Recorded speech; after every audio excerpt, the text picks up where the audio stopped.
বাড়ির গাছে বা বাজারে এখন প্রচুর কাঁচা আমের সম্ভার, তাই এই সিজনে বানিয়ে নিতে পারেন বিভিন্ন ধরনের আচার, জেলি, মোরব্বা। নমস্কার বন্ধুরা, রিনা রসুই আপনাদের সবাইকে স্বাগত। আজকে আমি আপনাদের তৈরি করে দেখাবো কাঁচা আমের ক্যান্ডি। তাহলে চলুন বানিয়ে নিই কাঁচা আমের ক্যান্ডি। তার জন্য নিয়েছি এখানে 4টে কাঁচা আম। এগুলো আমার বাড়ির গাছের আম। তো এবার আমগুলোকে আমি গাছ থেকে পেড়ে পেড়ে ধুয়ে রেখেছি। এবার এটার খোসাগুলো ছাড়িয়ে নেব।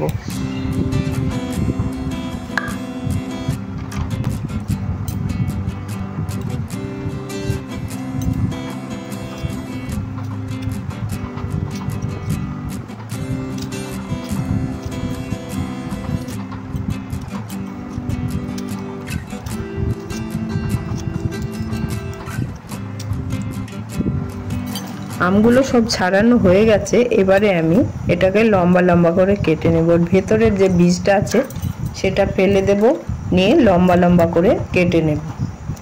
খুব বেশি পাতলা করে কাটার দরকার নেই, কারণ রোদে শুকানোর পর ওটা আরও পাতলা হয়ে যায়।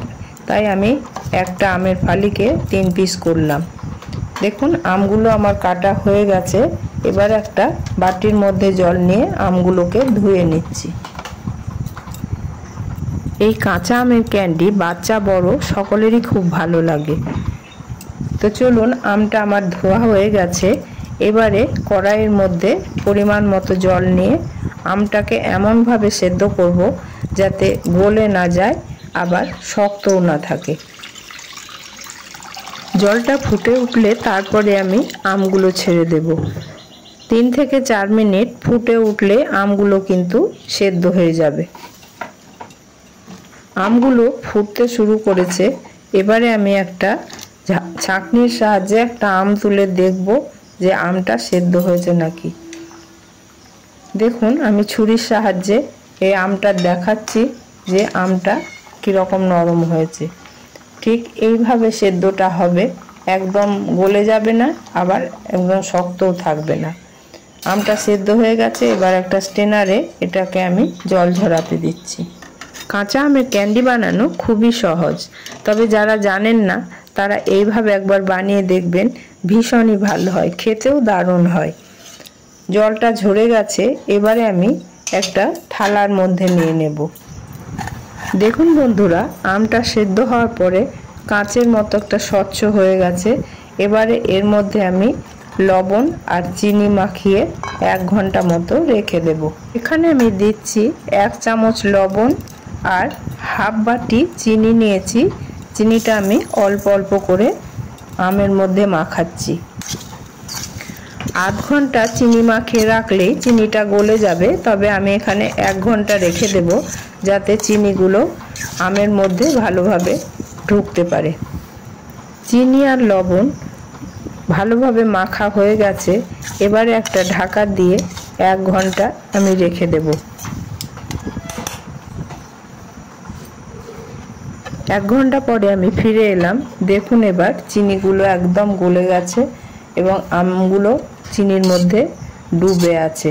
এবারে আমি একটা একটা করে তুলে অন্য একটা জায়গায় রেখে দেব। তার জন্য একটা থালার মধ্যে অল্প একটু সাদা তেল নিয়েছি, থালার গায়ে মাখিয়ে নেব যাতে আমগুলো থালার মধ্যে লেগে না যায়।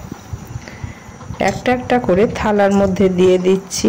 তারপরে সবগুলো দেয়া হয়ে গেলে এটাকে আমি ছাদে রোদে দেব। এখন যা রোদ আছে তাতে একটা রোদ দিলে ক্যান্ডিটা তৈরি হয়ে যাবে। দেখুন, থালায় সব দেয়া হয়ে গেছে। এবারে আমি ছাদের মধ্যে রোদে দিয়ে দিলাম।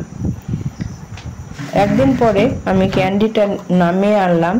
দেখুন কি সুন্দর হয়ে গেছে। এবারে আমি এতে সুগার পাউডার ছড়িয়ে দিচ্ছি। তারপরে এগুলোকে আমি ফ্রিজের মধ্যে রেখে দেব। খেতে কিন্তু দারুণই লাগবে। কাঁচা আমের ক্যান্ডি রেসিপিটি আপনাদের কেমন লাগলো অবশ্যই জানাবেন। ভালো লাগলে চ্যানেলটিকে সাবস্ক্রাইব করে আমার পাশে থাকার চেষ্টা করবেন। পাশে থাকা বেল আইকনটা অবশ্যই অন করে রাখবেন। আমি যেসব নিত্য নতুন ভিডিও আপলোড করব তার নোটিফিকেশন সবার আগে পাওয়ার জন্য। আজ তাহলে এখানেই শেষ করছি। আপনারা ভালো থাকবেন, সুস্থ থাকবেন। ধন্যবাদ।